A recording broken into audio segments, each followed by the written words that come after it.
저는 현재 이혼을 하고 엄마와 함께 이제 막 돌이 지난 아들을 키우고 있습니다. 그런데 최근에 아주 기가 막힌 일을 겪었었는데요. 도대체 사람 인생이라는 것이 언제 어떻게 될지 아무도 모른다고 하더니 저에게도 그런 드라마 같은 일이 일어났습니다. 저는 회사에서 일을 하고 엄마는 집에서 우리 아들을 돌보고 있었는데 다들 아시겠지만 손주 보는 일이 어디 보통 일인가요? 거기다 제가 밤늦게까지 일을 하는 날이 많다 보니 엄마 혼자 독박 육아를 하는 날도 많았어요. 그렇다 보니 저는 엄마에게 항상 미안한 마음이 가득했어요. 하지만 엄마는 항상 밝으셨고 제게 짜증 한 번 내지 않았어요.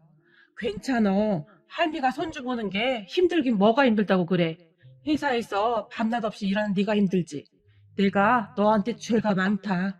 라는 말을 할 뿐이었어요. 저는 그런 엄마 덕분에 아무 걱정 없이 회사를 다닐 수 있었고 회사가 좀 힘들긴 했지만 월급이 적진 않았기에 우리 셋이 그냥저냥 먹고 살만했어요. 어느 날은 엄마 좋아하는 족발 사가지고 갈까?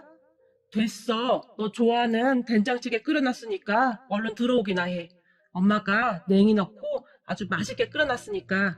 엄마가 밝은 목소리로 말을 했는데 된장찌개라는 말을 듣고 갑자기 목이 메어왔어요.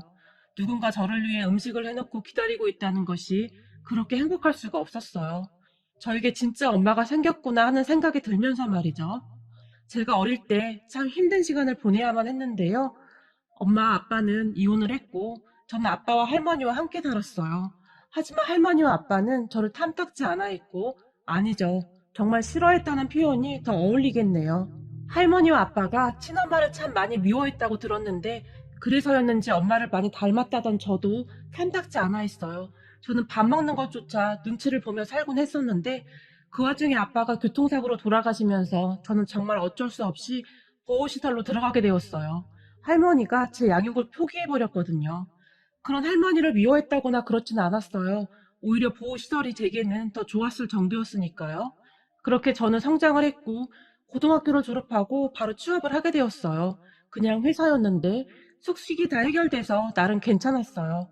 저는 그곳에서 몇 년 동안 일을 했고, 그러다가 일 때문에 그 회사를 들락날락하던 한 남자를 만나 결혼까지 하게 되었어요. 남자는 부모님도 다 계셨고, 집안도 꽤 부유해 보였기에 그때 당시 저에게는 참 과분한 사람이다 라는 생각을 할 정도였어요. 처음 시부모님께 인사를 갔을 때 시어머님도 저를 참 많이 아껴주셨고 가족 분위기도 좋아 보였기에 저는 망설임 없이 결혼까지 하게 되었어요. 결혼을 한동안은 참 좋았는데요. 시간이 갈수록 남편이 변해갔는데 나중에 알고 보니 시아버님과 하는 행동이 똑같다고 하더라고요. 말을 정말 함부로 하기도 했고 취하기만 하면 돌변하기도 했어요. 참 대단했던 것이 남편은 제가 임신을 하기 전까지 그러한 것을 감쪽같이 숨기고 있다가는 제가 임신 5개월쯤이 되니 본성이 드러나기 시작했는데요. 아마도 제가 아들 때문에 어쩌지 못하리라고 생각했던 것 같아요. 하지만 저는 그렇게 우유부단한 성격이 아니었어요. 한마디로 남편이 저를 잘못 봤던 것이죠. 저는 그런 남편을 보며 뭔가 이상하다고 생각했고 다니던 회사도 그만두지 않았어요. 제가 워낙 성실했기에 회사에서도 출산 후 다시 복귀할 수 있도록 배려를 해줬거든요. 남편은 계속 그만두라며 잔뜩 취해서 제게 윽박을 지르기도 했지만 하루하루 달라지는 남편을 보며 어쩌면 저 혼자 아들을 키워야 할지도 모른다는 생각을 하고 있었거든요. 그러다가 아들이 태어났고 출산 휴가에 들어갔는데 남편의 행패가 더욱 심해졌어요. 아이를 낳고 제가 살이 많이 찌긴 했는데 그런 저를 보며 네 몸에서 돼지우리 냄새가 난다 라는 말도 서슴지 않았고 어느 날은 꾸역꾸역 네 입에 쳐넣는 거 보니까 입맛 떨어져서 밥을 못 먹겠다 라는 말도 그냥 아무렇지도 않게 했어요. 참 기가 막혔던 것이 아이를 낳고 나서 정말 정신이 없다 보니 국에 밥을 말아서 후루룩 마시곤 했었는데 그 모습을 보며 그렇게 말을 하더라고요. 그런 남편을 보면서 점점 정이 떨어져 가고 있었는데 또다시 잔뜩 취해서 들어온 남편이 왜? 내가 마음에 안 들어? 그래봤자 네가 친정이 있어 친척이 있어. 너 지금 나가면 갈 데도 없잖아. 라며 비아냥대기 일쑤였어요. 그리고 저는 그때쯤 이혼을 해야겠다고 결심을 하게 되었어요.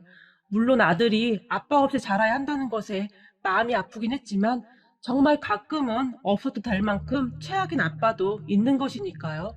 결국 저는 아들을 위해 이혼을 하기로 결심했는데 어린 시절 외롭게 살았던 저와는 달리 아들은 행복하게 살았으면 했는데 정말 마음이 아팠어요. 그렇게 저는 출산 휴가 기간 동안 이혼 절차를 알아봤고 평소 시어머님과는 친하게 지냈기에 살짝 말씀을 드렸어요. 어머님, 저 이혼할 거예요. 어머님 참 잘해주셨는데 정말 죄송해요. 근데 맨날 취해서 집안 난장판 만들어 놓고 막말하고 더 이상은 안 되겠어요. 저는 이렇게 살려고 결혼한 게 아닌데, 그리고 저 사람이 이런 사람인 줄은 정말 몰랐어요. 시어머님에게 힘겹게 말을 꺼냈어요. 그런 제 말을 듣던 시어머님은 사실 말이다. 네가 결혼한다고 인사 왔을 때 내가 뜯어말렸어야 했는데 아무리 봐도 네가 너무 아깝더구나. 저 인간이 어떻게 너 같은 애를 다시 만나겠니? 일이 될 줄 알면서도 내가 욕심을 부렸어. 정말 미안하구나. 네 말이 맞다. 그런 애비 밑에서 자랐으니 아들도 똑같이 그렇게 행동을 하는구나. 난 자식을 위해 이혼 안 하고 버티고 버텼는데 그게 가장 큰 실수였어. 라며 눈물을 닦으셨어요. 시어머님의 말씀처럼 시아버님도 한평생을 그리 사셨다고 하는데 결국 그 버릇이 대물림 되어 버린 것이죠. 그렇게 저는 이혼 준비를 해나갔고 혹시 몰라서 변호사 상담까지 하면서 최대한 큰 문제 없이 이혼을 진행할 생각이었어요.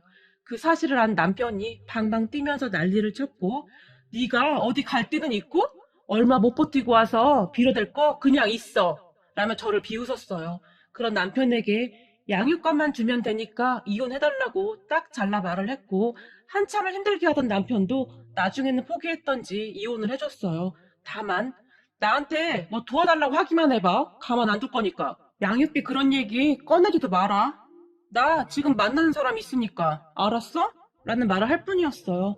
알고 봤더니 제가 임신을 하고 난 뒤부터 이미 만나는 사람이 있었더라고요. 그렇게 저는 집을 나왔고 남편은 그 여자와 새 살림을 차렸어요. 그런데 제가 이혼을 한참 진행 중일 때 시어머님이 제 손을 잡으며 얘야, 그럼 나랑 같이 살자꾸나 라는 말을 했어요. 네? 어머님, 우리 이혼할 거예요. 그런데 어머님과 어떻게 같이 살아요? 사실 그때 당시에는 너무 지쳐 있었기에 시어머님에게도 짜증도 나고 그랬어요. 그러니까 내가 그 인간들이랑 인연 끊으면 되는 거 아니니? 시어머님이 조용히 말을 꺼내셨고, 네? 인연을 끊다니요. 그게 무슨 말씀이세요? 제가 놀라서 물었는데요. 그러니까 나도 이번 참에 이혼할까 한다. 시어머님의 입에서는 충격적인 말들이 쏟아져 나왔고 놀라서 당황하고 있던 저에게 이혼 소송하면 재산 일부를 받을 수도 있고 거기다가 그동안 내가 모아놓은 돈도 있으니까 그냥 우리 둘이 같이 살면 안 될까? 어차피 나도 그 인간들한테 미련도 없고 아들이라고 하나 있는 게 그 모양이니 나도 참 사는 게 아니구나. 그런데 너도 친정 부모님도 안 계시고 그냥 날 엄마라고 생각하고 살면 안 되겠니? 시어머님은 계속해서 충격적인 말을 했어요. 어머님, 그래도 어떻게 그래요? 그게 쉬운 일이 아니잖아요. 어머님 자식은 그이인데 제가 어떻게 대답을 해야 할지 몰라서 망설이고 있었는데요. 정 안 되면 우리 손주 클 때까지만 내가 돌봐주마. 그 뒤에는 나도 내 살 길 찾아가마. 너 혼자 애 키우는 게 보통 힘든 일이 아니잖니? 그러니까 그렇게 하자꾸나. 사실 너와 나는 그동안 아무 문제가 없었잖니? 시어머님이 저를 설득했고 그런 시어머님의 말에 생각해보겠다고 대답을 했는데요. 저도 어디 하나 의지할 곳이 없었기에 시어머님의 제안에 귀가 솔깃해질 수밖에 없었고 시어머님은 그 뒤 시아버님과 이혼 소송을 진행했는데 제가 깜짝 놀랐던 것이 말이죠. 시어머님이 그동안 증거를 엄청 많이 모아놓으셨더라고요. 여러 가지 사진에 음성 녹음된 것에 뭐 어마어마했어요. 제가 보기에는 이미 오래전부터 준비를 해오셨던 것 같은데 참고 참으셨던 것 같았어요. 그리고 결국 시어머님은 이혼 소송을 하면서 힘겹게 이혼을 하셨어요. 그동안 그리도 힘들게 살아오셨기에 제가 이혼을 한다고 했을 때 오히려 찬성을 하셨던 것 같아요. 당신 손주만은 그렇게 잘하지 않길 바라셨을 테니까요. 그렇게 시어머님과 저는 작은 아파트 하나 얻어서 그곳에서 새 삶을 시작했는데 앞으로는 내가 네 엄마니까 엄마라고 부르렴. 우리 그렇게 마음 편히 살자꾸나. 시어머님이 말씀하셨고 우리는 그렇게 모녀처럼 살고 있었어요. 동네 사람들조차도 우리가 진짜 모녀라고 알고 있을 정도였고요. 가끔 시아버님이 전화를 해서 모진 말을 하기도 했지만 시어머님은 한 번만 더 전화하면 경찰에 신고할 테니까 그리 알아 라며 차갑게 대응하셨어요. 가끔 전 남편이 시어머님에게 전화를 하기도 했지만 이런 정신 나간 놈아, 네가 이혼한 순간 너랑 나는 이미 연이 끊어진 거다. 그러니까 다시는 연락하지 말거라 라며 역시 단호하게 행동하셨어요. 그렇게 우리는 나름 잘 살았어요. 시어머님이 육아를 전담해 주셨기에 저는 일에 집중할 수 있었고 아끼고 아껴서 적응까지 하면서 정말 열심히 살았거든요.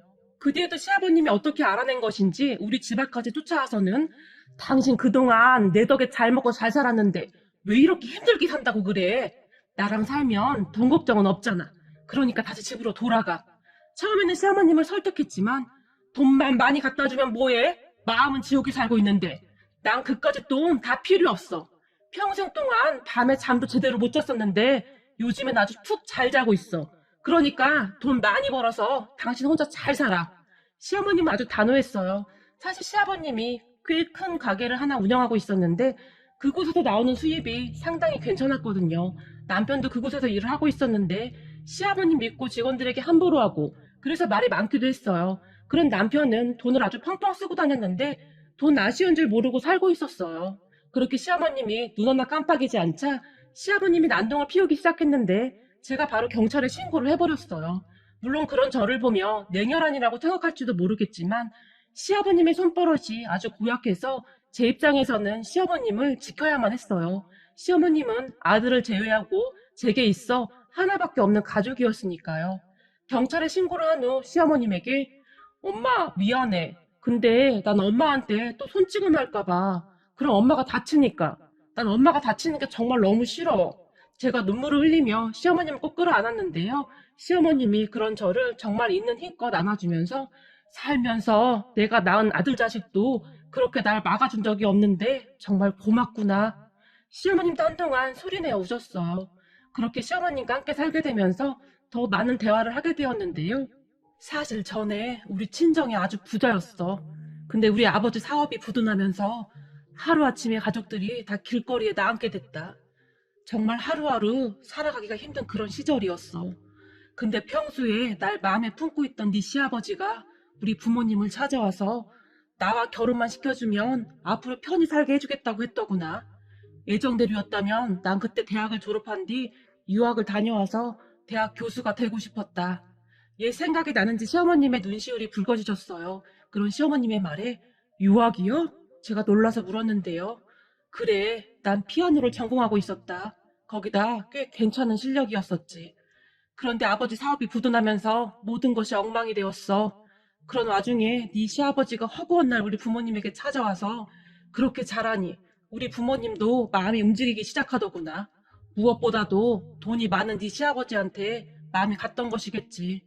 아무래도 부모님은 평생을 돈 걱정 없이 살았던 내가 앞으로도 좀 풍요롭게 살길 바라셨겠지. 시어머님이 잠시 말을 멈추셨어요. 그리고는 그런데 우린 달라도 너무나 달랐어. 네 시아버지는 대학을 나오지 못해서 내가 자기를 막대한다는 말을 수시로 하면서 나한테 함부로 했다. 물론 금전적으로는 편했지. 우리 부모님에게 인심 쓰듯이 돈도 막 주고 했으니까. 하지만 집에 돌아와서는 나를 그렇게 못 살게 굴었다. 난 그걸 그냥 다 견뎌냈고. 그리고 이제는 그 빚 다 갚았다고 생각한다. 그래서 이혼을 결심했던 거고.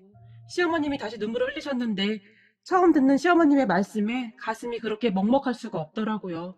결국 시어머님과 저는 많이 닮아있지 않았나 하는 생각이 들 정도였어요. 항상 외로운 사람이라는 것인 말이죠.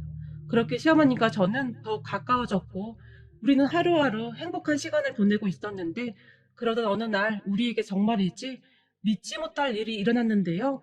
그날도 저는 늦은 시간까지 회사에서 일을 하고 녹초가 되어 집에 가기 위해 준비를 하고 있었는데 전화 한 통이 걸려왔어요. 모르는 번호였기에 받을까 말까 망설이고 있었는데 왠지 전화를 받아야 할 것 같은 느낌이 들었어요. 여보세요? 라고 제가 지친 목소리로 전화를 받았고 혹시 민수 아씨 맞나요? 어떤 여자가 제 이름을 불렀어요.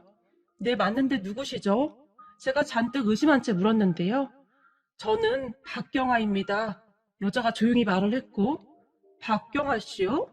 제가 그 여자의 이름을 되뇌이고 있었는데 그 순간 제 내리를 스치고 지나가면서 설마 날 낳아준 생모? 라는 생각을 잠시 했지만 설마 아니겠지. 아빠와 이혼하고 난 뒤 단 한 번도 날 찾지 않았는데 그럴 리가 없겠지. 라며 제가 머리를 절레절레 흔들다가는 근데 누구시죠? 최대한 침착한 척 물었는데요. 수아야, 엄마야. 순간 그 여자 입에서는 그 말이 새어나왔고, 네? 누구시라고요? 제가 놀란 채 다시 물었는데요. 엄마야, 널 낳아준 엄마라고. 라는 말을 하던 그 여자가 갑자기 눈물을 흘리기 시작했어요. 하지만 저는 반가움보다는 원망하는 마음이 더 컸기 때문에 저는 엄마가 없습니다. 이만 전화 끊겠습니다. 라고 말을 하며 전화를 끊어버렸어요. 제 입장에서는 참 기가 막혔거든요. 제가 아들을 낳아보니 더욱 이해가 안 됐어요. 저는 출근해 있는 시간에도 항상 우리 아들이 눈에 밟혔거든요. 그런데 저를 낳아준 친모라는 사람은 살면서 단 한 번도 저를 찾아온 적이 없었으니까요. 참 대단한 사람이구나 하는 생각만 들었거든요.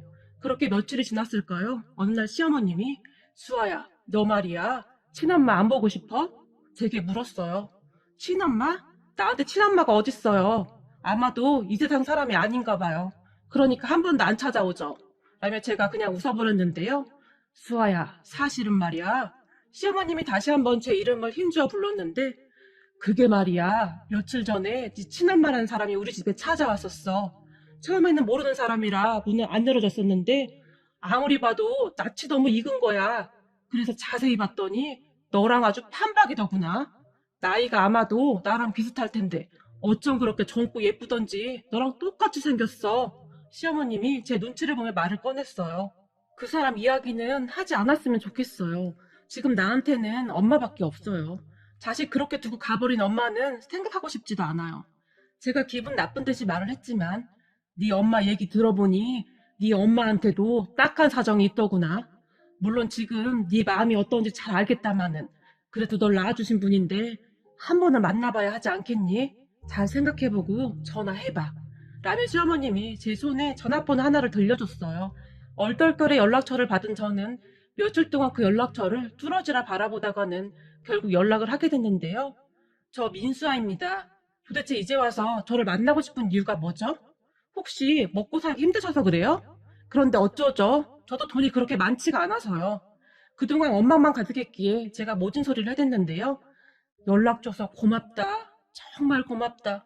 제발 나 한 번만 만나주면 안 되겠니? 제게 간절하게 부탁을 했어요. 그렇게 저는 친엄마라는 사람과 마주하게 됐는데 친엄마의 첫인상은 아주 말끔했다고 해야 할까요? 아니죠.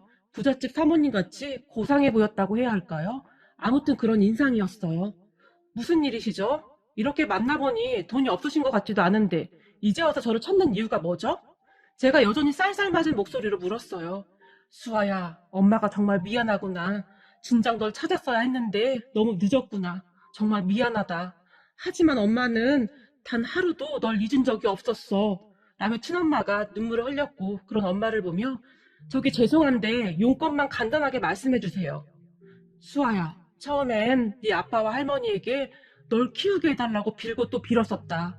하지만 네 할머니와 아빠 생각에는 널 데리고 있어야만 내가 그곳으로 다시 돌아갈 거라고 생각하고 있었던 것 같더구나. 널 상대로 날 자기들 마음대로 하고 싶었던 거지. 물론 널 생각하면 그렇게 했어야 했는데 엄만 참을 수가 없었어. 네 아빠뿐만 아니라 네 할머니의 이상한 행동들을 견딜 수가 없었어. 그래서 떠났던 건데 그 뒤 난 미국 사람과 재혼을 하게 됐고 미국으로 가게 되었어. 하지만 항상 널 그리워하고 있었단다. 말을 하는 내내 친엄마의 눈에서는 눈물이 쏟아졌어요. 친엄마의 말에 의하면 할머니가 친엄마를 그렇게 못살게 굴었다고 했는데 아빠가 있을 때는 잘 해주는 척 하다가 아빠가 회사를 가게 되면 엄마를 그렇게 구박했다고 했어요. 처음에는 이해하려고 했대요. 할머니에게는 아빠밖에 없었으니 집착을 하는 거겠지라고 말이죠. 하지만 날이 갈수록 심해져갔고 아빠까지 나서서 엄마를 병원에 입원시켜 버리겠다는 등 막말을 서슴지 않았다고 하네요. 어느 날은 엄마가 할머니에 대해 진지하게 아빠에게 말을 했지만 아빠는 정신 나갔어? 우리 엄마가 그렇게 행동할 리가 없잖아. 지금 우리 엄마랑 나 이간질 지키는 거야? 너 정신병원이나 알아봐. 라는 말까지 했다고 합니다. 그렇게 엄마는 하루하루 지쳐만 갔고 날이 갈수록 말라만 갔다는데요. 결국 외할아버지 외할머니가 엄마를 데리고 가버렸다고 하네요. 그 당시 엄마는 제발 수아만 저한테 주세요. 제발요. 라며 할머니에게 애원을 했지만 우리 집안 핏줄을 누구한테 준단 말이냐? 어림도 없는 소리 하지 말거라. 라며 비웃었다고 하네요. 그렇게 엄마는 만신창이가 되어 한동안 병원 치료까지 받았다고 하는데요. 그러다가 어느 회사에 파트타임으로 취직을 하게 됐다고 하는데요. 그곳에서 일을 하다가 지금의 남편을 만나서 재혼을 한 뒤 미국으로 갔다고 하네요. 미국인 남편도 부인과 사별한 사람이었는데 미국으로 가기 전에 저를 데리고 와서 같이 키우자고 했다는데 역시나 할머니와 아빠가 완강하게 거절했고요. 저는 정말 이해가 안 되는 게 나중에는 결국 저를 시설로 보내기까지 했으면서 도대체 엄마에게 왜 보내지 않았을까요? 할머니의 심보가 참 고약했구나 하는 생각마저 들었어요. 그렇게 엄마와 한참을 이야기를 하던 중 전부는 아니었지만 조금은 엄마의 심정을 알 것도 같았어요. 물론 저도 자식을 낳아서 키우고 있었기에 더욱 그러지 않았을까 싶었고, 그리고 엄마 말대로 우리 할머니는 정말 그러고도 남을 만한 사람이었으니까요. 그렇게 저는 엄마를 용서했고 엄마는 정말 고마워했어요. 그러던 어느 날, 수아야, 엄마 이제 미국으로 돌아가 봐야 해. 거기서 하던 일도 있어서 엄마가 챙겨줘야 하거든. 사실 엄마가 널 이렇게 다시 찾은 이유 중에 하나가 네가 힘들게 산다는 소식을 들었단다. 내가 네 외할머니한테 널 찾아달라고 해서 네 외할머니가 사람까지 고용해서 널 찾아낸 거야. 그랬는데 네가 참 많이 힘들게 살고 있더구나.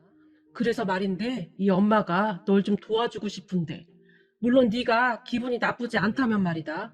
하지만 너도 이제 엄마잖니? 네가 낳은 아들 안나를 위해서라도 엄마 도움을 좀 받아도 될 것 같은데. 엄마가 어렵게 말을 꺼냈어요. 우선 지금 살던 집에서 이사를 좀 하자꾸나.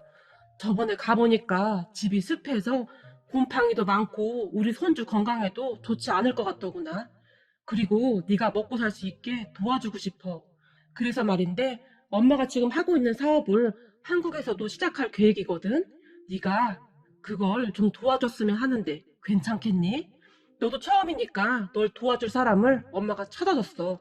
당분간 그 사람한테 배우면서 천천히 해봐. 근데 정말 열심히 공부해야 하는 거 알고 있지? 우선 회사 그만두고 빨리 일 배우면서 공부도 다시 시작해. 엄마가 제게 부탁 아닌 부탁을 했어요. 그런 엄마의 말에 제가 마다할 이유는 없었고요. 그렇게 저는 공부를 하면서 일을 배웠고, 엄마 말로는 생각보다 일을 배우는 게 빠르다며 그렇게 좋아할 수가 없었어요. 엄마는 그 뒤에도 자주 한국에 나왔는데 어느 날은 재혼했다던 그분과 함께 저를 찾아왔고, 그렇게 우리는 점점 가까워져 가고 있었어요. 그러던 어느 날 엄마가 근데 너랑 같이 사는 분이 네 전 시어머니라며. 내가 알아보니 네 전 남편이 너한테 참 못되게 굴었다고 하던데 전 시어머니랑은 왜 같이 살고 있는 거니? 라고 조심스럽게 물었고 제가 그동안 있었던 일을 다 말했어요. 그리고 제 이야기를 다 들은 엄마는 시어머님에게 감사하다고 인사까지 했어요. 그 뒤 시어머니가 저는 엄마가 구해준 아파트로 이사를 갔는데 집이 정말 어마어마해서 둘 다 눈이 휘둥그레질 정도였어요. 그렇게 저는 정말 다른 삶을 살게 되었는데요. 시어머니가 제 인생이 180도로 바뀌어 버렸고 하루하루 꿈인가 생시인가 싶었는데요. 시간이 얼마나 지났을까요? 어느 날 제 친엄마와 함께 백화점에 갔는데 그곳에서 전 남편과 딱 마주쳤고 변해도 너무나 변해버린 저를 보며 전 남편이 저기 혹시 민수아 씨 아닌가요? 라고 물었어요. 모든 것이 변해버린 저를 보며 혼란스러웠던 것 같은데요. 오랜만이네? 라며 제가 퉁명스럽게 대답했고 당신 맞구나? 근데 당신 왜 이렇게 변했어? 다른 사람인 줄 알았잖아. 라며 반가운 표정을 지었어요.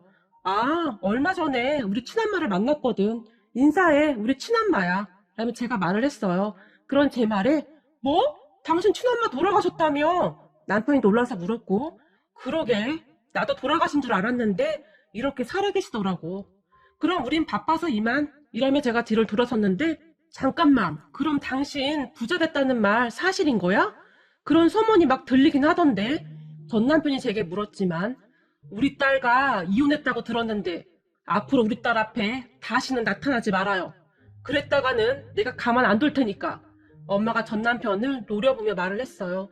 그런데 그 뒤 전 남편이 제가 이사한 집까지 알아내서 찾아왔고 우리 아들을 생각해서라도 우리 다시 합치자 라며 어이없는 말을 짓거렸어요. 그런 전 남편을 매몰차게 내쫓아버렸지만 전 남편은 계속해서 찾아왔고 그 사실을 알게 된 엄마가 무슨 조치를 한 것 같았는데 그 뒤에는 조용했어요. 그런데 어느 날 시어머님이 저를 보며 얘, 네 시아버지 말이다 라며 말을 꺼냈는데요. 네? 아버님이 설마 또 찾아왔어요? 제가 놀라서 물었고 아니 그게 아니라 얘기 들어보니 네 시아버지가 쫄딱 망했다는구나. 네? 그게 무슨 말씀이세요? 쫄딱 망하다니요. 아버님 재산이 얼만데요. 그때 당시 저는 시어머님의 말을 믿을 수가 없었는데요. 그게 말이다. 네 남편, 아니지, 네 전 남편. 그러니까 우리 아들한테 여자가 있었잖니? 우리 아들이 그 여자랑 같이 산다고 하던데 그 여자가 사실 꽃뱀이었다고 하더구나. 꽃뱀이요? 제가 놀라서 물었는데요. 시어머님은 그 뒤 충격적인 사실을 계속 말했는데 이야기를 듣던 저는 경악할 수밖에 없었답니다. 시어머님의 말에 따르면 전 남편과 동거 중이던 여자가 시아버님에게 얼굴이 진짜 예쁜 아줌마를 소개시켜줬다고 하는데요. 남편의 동거녀와 그 아줌마가 짜고 시아버님에게 정말 괜찮은 땅이 있다고 소개를 해줬고 그 요상한 꽃뱀 아줌마에게 혹할 대로 혹한 시아버님이 잘 알아보지도 않고 그 땅을 덥석 물었다고 하는데 알고 보니 그 땅이 사람 발길도 끊긴 그런 야산에 있는 땅이었다네요. 아무튼 뭔가 엄청 복잡하긴 했는데 두 꽃뱀들한테 진짜 영혼까지 털린 거죠. 그래서 그 몇 푼 되지도 않는 땅을 어마어마한 돈을 주고 샀다고 하는데 시어머님이 말씀하시기를 그 사람이 웬만하면 잘 믿고 그런 사람이 아닌데 여자가 진짜 예쁘긴 했나 보더구나. 참 기가 막히는구나. 라며 혀를 탈 정도였어요. 그거 말고도 전 남편과 동거 중이던 그 여자와 그 아줌마가 맘먹고 제대로 한탕 하려고 돈도 어마어마하게 빌려갔다는데 차용증 이런 거 쓴 것도 없다고 하네요. 그런 시어머님을 보며 괜찮으세요? 시아버님은 그렇다 치더라도 그래도 어머님 하나밖에 없는 아들인데 그렇게 망해서 어째요? 제가 물었지만 이제 정신 차리고 고생 좀 하고 살아야지. 뭘 어쩌겠냐? 그동안 날라리처럼 살았는데 아주 쎄 빠지게 고생하고 사는 게 얼마나 힘든지 알아야지. 혹시 너한테 전화해서 나 찾으면 넌 그냥 무조건 모른다고 해라. 괜히 얽히면 골치만 아파진다. 난 이미 맘 떠난 지 한참 됐다. 웬만해야 불쌍하다라는 생각이라도 들지. 라는 말을 할 뿐이었어요. 그러던 어느 날은 시어머님이 너한테도 이제 엄마도 생겼고 먹고 살만하니 나는 이만 직구해서 나가마. 내가 있을 자리도 아니고 라며 진지하게 말을 하셨지만 그냥 같이 살아요. 제가 가장 힘들 때 어머님이 옆에 있어 주셨잖아요. 어머님 혹시 그이가 찾아와서 귀찮게 할까봐 더 그러시는 거죠? 제가 물었어요. 그런 제 말에 그런 것도 없잖아 있는데 꼭 그런 것 때문은 아니고 너 먹고 살만하면 내가 떠나려고 했다. 너랑 내 관계가 같이 지낼 사이는 아니니까. 시어머님이 다시 말을 했지만 앞으로도 계속 어머님 손주 봐주셔야죠. 지금처럼 이렇게 살아요. 친엄마를 만나긴 했지만 미국에 있는 시간이 더 많고 엄마도 어머님한테 참 고마워하고 있고요. 그러니까 나간다느니 그런 말은 하지도 마세요. 아셨죠? 같이 살면서 손주 커가는 모습 지켜보셔야죠. 저 어차피 재혼 생각도 없어요. 그냥 제 아들 하나 잘 키울 생각밖에 없어요. 저 참 외롭게 자라서 우리 아들은 그렇게 두지 않을 거예요. 라고 말을 했고 제 말에 시어머님이 조용히 눈물을 닦으셨어요. 그리고 얼마 후 제가 피아노를 하나 사서 거실에 놓아뒀는데 그 피아노 뚜껑을 열던 시어머님의 손이 사시나무 떨리듯이 떨리고 있었어요. 그런 시어머님을 보며 어머님 이제 피아노 마음껏 치셔도 돼요. 비록 대학 교수는 못 되셨지만 앞으로 어머님 하나밖에 없는 손주한테 피아노 가르쳐 주세요. 라며 제가 활짝 웃었어요. 제 말에 시어머님이 고맙구나. 정말 고마워. 라며 말을 잊지 못하셨는데요. 시어머님, 아니죠. 이젠 엄마라고 불러야죠. 엄마가 피아노 곁을 떠나지 않고 계시네요. 거기다 우리 아들도 피아노 소리가 좋은지 누워서 한참을 집중해서 듣고 있네요. 그런 모습을 보며 이게 행복이구나 싶은 생각이 들었어요. 그 이후 전 남편이 몇 번 찾아왔지만 시어머님이 단박에 내쫓아버렸어요. 얘기를 들어보니 참 힘들게 살고 있다고 하더라고요. 평생을 고생 한번 안 해본 사람이 참 먹고 살기 힘들겠죠. 하지만 그것도 그 사람의 업보 아니겠습니까? 저는 그냥 그렇게 생각하며 살고 싶네요. 앞으로도 시어머님 모시고 우리 아들과 셋이서 행복하게 살아가고 싶습니다.